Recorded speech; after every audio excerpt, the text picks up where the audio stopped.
وہ توبہ جو اللہ کو پسند ہے. اور توبہ کی وہ 7 شروط ہیں.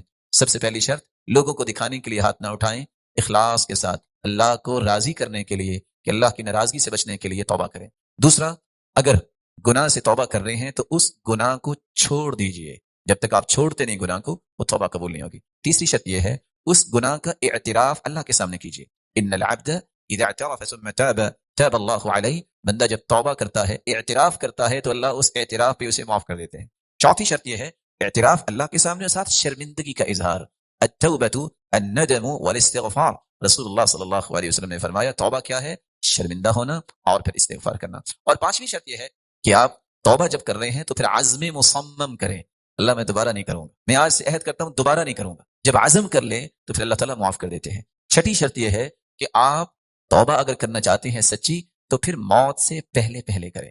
جب فرشتہ نظر آ جائے، جب والتفت الساق بالساق، پنڈلی پہ پنڈلی چڑھ جائے اور فرشتہ انسان کو نظر آ جائے، پھر وہ بول نہیں سکتا. اس لیے سب سے پہلے اللہ جان قدموں سے نکال دیتا کہ بھاگے نہیں، تاکہ بھاگے نہیں. اس وقت پھر توبہ قبول نہیں ہوتی. اس لیے رسول اللہ صلی اللہ علیہ وسلم نے فرمایا ان للتوبۃ بابا عرض ما بین مصراعی كما بین المشرق والمغرب.